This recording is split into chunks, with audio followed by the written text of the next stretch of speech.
Bom dia, meus amores, né? Hoje é quinta-feira, dia 21 de maio. Vocês que estão aí nesse isolamento social, estão em família. Tia Bel agradece muito a mãe de vocês, as mães que estão aí em casa, acompanhando, sendo as professoras de vocês, orientando quantos vídeos bonitos Tia Bel recebeu, quantas correções. E pedir também aos pais que não estão participando, mandando as atividades, que enviem. Mande para o privado, como Tia Bel pediu. Fiz a correção de muitos, inclusive nós revisamos sobre as palavras quanto à tonicidade, foi isso, palavras paroxítono, proparoxítono. Muitos alunos acertaram as palavras difíceis que Tia Bel fez. Mas vamos ver hoje. Antes da gente começar, vamos fazer aquilo que a gente sempre fez na escola, todos os dias, a nossa oração. Começar o dia, pedir a Deus que dê paz ao mundo, saúde, que evite tantas mortes, que Deus leve logo esse vírus para que a gente possa voltar a ter nossa vida normal, a voltar para a escola, a ir para o parquinho, a dar um passeio, a visitar a vovó, a visitar os amigos, a dar um abraço. Tia Bel está sentindo muita falta do abraço de vocês. Então vamos lá. Pai nosso que estás no céu, santificado seja o vosso nome. Venha a nós o vosso reino, seja feita a vossa vontade, assim na terra como no céu. O pão nosso de cada dia nos dai hoje, perdoai as nossas ofensas, assim como nós perdoamos a quem nos tem ofendido. Não nos deixeis cair em tentação, livrai-nos, Senhor, do mal. Amém. Em nome do Pai, do Filho e do Espírito Santo. Amém. Vamos lá, hoje nossa aula é de história, não é? Vamos dar continuidade ao nosso livro. O assunto vai ser mais fácil, porque vocês já viram esse assunto. Tia Bel mandou um vídeo no dia 13 de maio, onde nós falamos sobre a abolição da escravatura. Nós vamos falar hoje sobre a atuação do negro na economia brasileira, quando eles vieram aqui para o Brasil, quando eles foram trazidos para o Brasil para ser escravos e trabalhar principalmente nas fazendas, no cultivo da cana-de-açúcar e também nas casas dos senhores, nas casas dos engenhos, para poder crescer, dar-se ênfase à economia brasileira. Vamos lá. O tema de vocês hoje, vocês vão encontrar a apostila. Esse material Tia Bel já xerocou, está na escola. Por gentileza, providencie. Tem ficado muito material lá. Vocês precisam dessas atividades. A gente tem que ter uma prova da atividade que foi feita. Vocês vão ser avaliados. Então tem aqui as sociedades africanas. No século XV, ao navegar pela costa da África, os portugueses entraram em contato com diversos povos habitantes da região.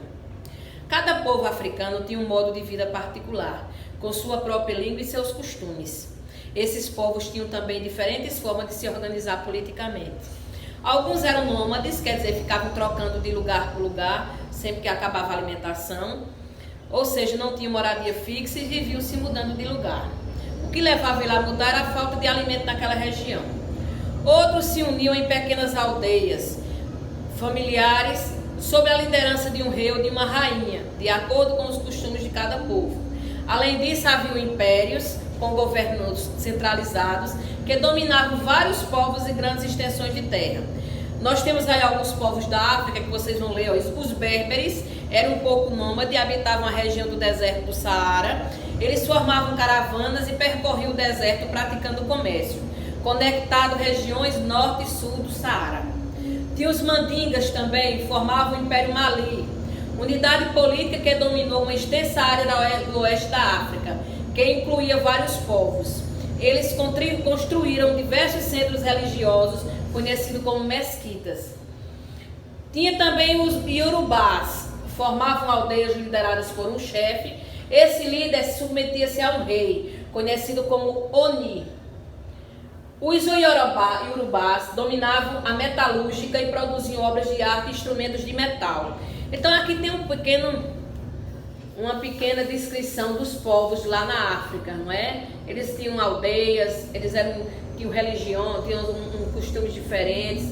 Eles eram liderados por impérios, né? Por reis e rainhas. As sociedades africanas praticavam a agricultura, a pecuária, a caça e a pesca, ou seja, criavam animais, caçavam, pescavam e também plantavam. Também faziam trocas de comércio de produtos e desenvolviam técnicas artesanais de cerâmica, tecelagem e metalúrgica. Isso foi uma das causas que atraiu, não é? Eles trocavam muitas vezes até os próprios povos da aldeia por algum produto que eles queriam, né? Arma de fogo. Na África, a tradição oral era bastante valorizada. Os griots eram pessoas responsáveis pela transmissão de informações de geração em geração. Eles narravam histórias, geralmente acompanhadas por músicas. As narrativas contadas pelos griots faziam parte das tradições das comunidades e representavam um aspecto de sua história e costumes. Atualmente, a tradição oral e a figura do griot permanecem importantes nas culturas de matrizes da África. Tem aí um griot como instrumento, né? Aqui embaixo nós temos, analise esta placa de relevo de bronze produzida pelo povo Iorubá. Esse objeto foi produzido com qual técnica artesanal? Qual foi a técnica que eles usaram para fazer isso aqui? Vejam que é a metalúrgica, né? O fogo para poder derreter o ferro, para moldar. Analise o relevo e complete os quadros abaixo com as letras referentes às figuras que apareceram nele. Por exemplo, tem aí A, B, C, D, tem A, B e C. Quem era o B? Guerreiros portando armas, Oni, governante Iorubá e servos acompanhando o seu senhor. Então aqui vocês vão tentar olhar, observar a gravura e coordenar.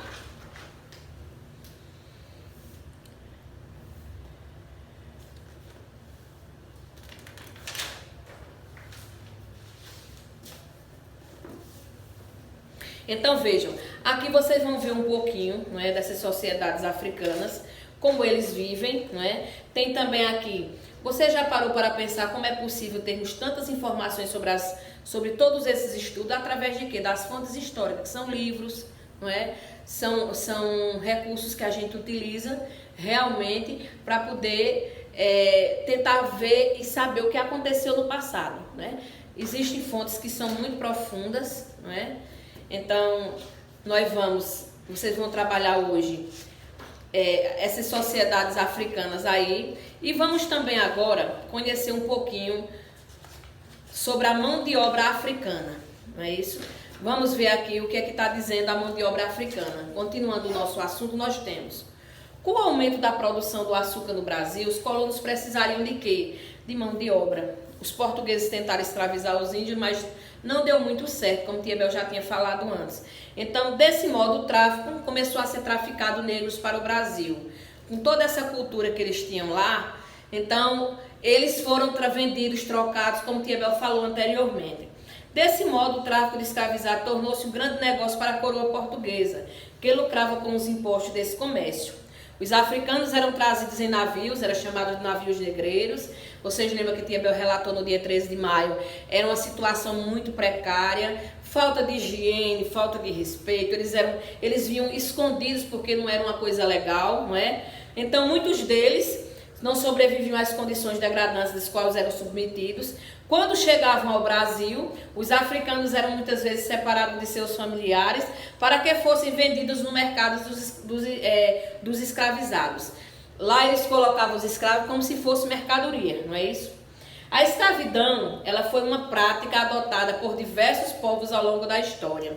Cerca de 2.500 anos atrás, por exemplo, os gregos e os romanos já mantinham escravizados que realizavam a maior parte dos trabalhos, tanto no campo como na cidade. Embora em menor quantidade, nas sociedades africanas tradicionais também havia a utilização do trabalho escravo, formado geralmente por pessoas aprisionadas em guerra. Nessas sociedades, as condições de vida das pessoas escravizadas poderiam ser parecidas com as condições das pessoas livres. Após o século XV, os europeus passaram a comprar africanos para vendê-los como escravizados na América. Desse modo, os europeus escravizaram milhões de pessoas, retirando delas sua condição humana e sua dignidade. Além do sofrimento causado a tantas pessoas, o comércio de escravizados causou inúmeras mortes e a destruição de muitas sociedades africanas. Sociedades belíssimas, minha gente. Tinha cada história, eles tinham a religião deles, a cultura deles, uma cultura muito rica. Vocês vão analisar aqui essas 3 gravuras, certo? E vocês vão tentar dizer qual é o tema principal em conjunto das imagens. Vocês vão dizer, é uma escravização dos indígenas, catequização das missões jesuítas ou escravização dos africanos? Aqui está falando de africanos ou está falando de indígenas? Vocês vão escolher colocar um X. Vocês vão usar as letras A, B, C e D de acordo com a situação que foi representada em cada uma das imagens. pessoa escravizada trabalhando em canavial, transporte de escravizados como navio da África para o Brasil, mercado de pessoas escravizadas no Brasil ou aprisionamento das pessoas da África. E depois você vai escrever nos quadrinhos embaixo a ordem das imagens, certo? Então veja só, como eu também já tinha relatado anteriormente, a fazenda, né, nos primeiros séculos da colonização, a maior parte dos africanos escravizados trazidos para o Brasil foi levado para trabalhar nos engenhos. Observe aqui uma pintura, aqui mostra um pouco, lá era o seguinte, lá tinha a casa do senhor, né, a senzala onde moravam os escravos e a capela onde eles realizavam as missas, né, os batizados. Então vejam, atualmente o açúcar pode ser facilmente encontrado no supermercado, nos armazéns do Brasil. Mas naquela época, quando era plantada aqui a cana-de-açúcar na Europa, o açúcar era chamado de ouro branco. Vocês sabem por que ouro branco? Ouro é um produto que tem muito valor comercial, um produto caríssimo. Então, naquela época, o açúcar ele tinha o mesmo valor do ouro. Ele era muito raro. Então, veja só. Por causa disso, o alto preço do açúcar podia gerar grande riqueza a quem produzisse. Isso estimulou os portugueses a dar início à sua produção na colônia. Quase todo o açúcar produzido era exportado para a Europa. O lucro dessa produção ficava com os senhores de engenho e principalmente com os comerciantes europeus. Além disso, diversos impostos eram cobrados sobre a produção e comercialização desse produto. Então aqui nós temos uma imagem, não é? Eles, os escravos, convém relembrar que eles trabalhavam 18 horas por dia. Você já pensou? Começava o dia e entrava na noite. Nos períodos de colheita da cana-de-açúcar, eles trabalhavam até 18 horas por dia. Além da longa jornada de trabalho, eles eram sujeitos a castigos e maus tratos. Também havia trabalhadores escravizados que realizavam serviços domésticos. Na casa grande, por exemplo, eles trabalhavam na limpeza, na preparação de alimentos e cuidavam dos filhos do senhor de engenho. Temos até aqui uma imagem que mostra isso. Aí aqui à frente nós temos uma atividade da página 297. Tem um texto que trata da condição dos escravizados no Brasil e de acordo com esse textinho, vocês vão responder. Eu vai ler esse texto para vocês. O fato é que para o proprietário dos escravos, os escravos eram vistos antes como propriedade do que como se fossem seres humanos. Dessa forma, não reconheciam na coroa portuguesa a autoridade para limitar aquele que consideravam seus direitos. Além disso, a absoluta sobre o escravo, condições de vendê-lo, trocá-lo ou libertá-lo, e principalmente de permiti-lo, de puni-lo até a morte, se não estivesse rendendo tudo aquilo que ele era esperado. Então ele era o dono da fazenda, o dono de engenho, era o dono dele. Ele tinha todo o direito de castigar, de punir, e o escravo não recebia nada pelo seu trabalho. Então vocês vão responder essa questão aqui. E vamos também tratar sobre a sociedade colonial. Na casa grande, o senhor, né, o dono da fazenda, era a autoridade máxima, não é? Ele era representado por uma figura masculina, que era o pai, o dono da fazenda. Nessa época as mulheres não tinham liberdade para fazer suas próprias escolhas.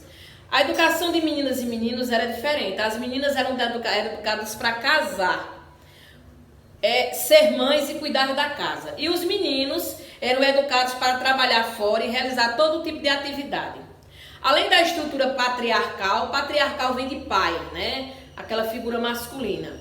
A sociedade colonial foi marcada pela economia agrícola, que enriqueceu grandes propriedades rurais e os colocou em cargo de comando na administração do Brasil. Também existiu naquela sociedade trabalhadores livres. Quem eram eles? Embora fosse minoria, também havia trabalhadores livres nos engenhos. A maior parte desses trabalhadores eram pobres e tinha pouco poder nessa sociedade, porém vivia em melhores condições do que os escravizados. Era comum que trabalhassem na lavoura, no corte de lenha, no transporte do açúcar ou como carpinteiros. Naquela época, para ser escravo, você tinha que ser negro.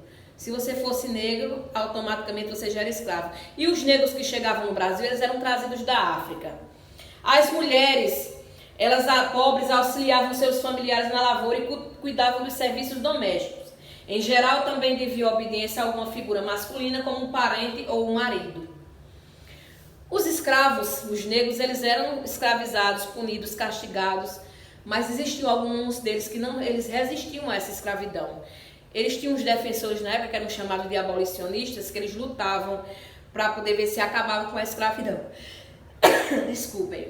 Então, existiam eles que realmente lutavam, mas eles por si só também resistiam a essa escravidão.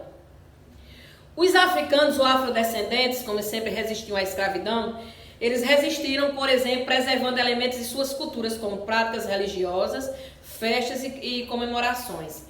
Além disso, muitos escravizados procuravam causar prejuízo aos senhores, por exemplo, trabalhando em um rito mais lento, quebrando ferramentas ou queimando plantações de cana-de-açúcar. Os escravizados também fugiam e formavam comunidades em meio à mata, em regiões de difícil acesso. Essas comunidades eram aquilo que nós chamávamos de quilombo. Cada quilombo eles tentavam formar como era na África. Ele tinha um líder, uma pessoa que se destacava, uma pessoa que lutava. Então, lembra que Tia Bel falou que ele teve um que se destacou bastante, que era quem? Zumbi dos Palmares. Ele viveu aqui, né, num quilombo, lutou até a morte, né? Ele foi morto por um bandeirante, que eram pessoas contratadas para capturar os escravos fugitivos. Ele foi morto por um bandeirante chamado Domingos Jorge Velho. Então, muitos quilombos se organizavam de forma parecida aos reinos da África. Geralmente, cada quilombo tinha um chefe, tomava as decisões, procurando ouvir os outros e os membros da comunidade. As propriedades dos quilombolas era a produção de alimentos e a defesa do quilombo. Quilombola que mora num quilombo. O que sobrava de alimentos era trocado por armas e também por produtos como sal e tecidos. Um dos maiores quilombos da colônia foi o de Palmares, formado no século XVII, na divisa dos atuais estados de Alagoas e Pernambuco, o nosso estado aqui. O quilombo dos Palmares chegou a ser habitado por cerca de 20 mil pessoas e resistiu por quase 100 anos. Nesse quilombo, o governo era exercido por um rei, Zumbi dos Palmares. Foi o último rei e também o mais conhecido deles. Então, aqui tem um pouquinho, tem uma gravura que mostra, né? Eles lá construindo, eles tentando ver a região que eles viviam. Então, Tia Bel também tem uma atividade aqui que vocês vão tentar responder. Essa atividade Tia Bel vai deixar a critério de vocês. Vai ter as 3 formas de resistência contra a escravidão no Brasil colônia, né? As fugas, as leis, né? Nós temos aqui algumas frases que vocês vão tentar responder, e Tia Bel não vai ler para dar respostas assim prontas, porque vocês vão tentar pesquisar. Já estão no 5º ano, estão passando aí para o ensino fundamental 2. Eu deixo aqui um beijo bem grande para vocês. Revejam a apostila, né? Vejam o assunto, estamos seguindo o nosso livro. Um bom dia para vocês, um abraço.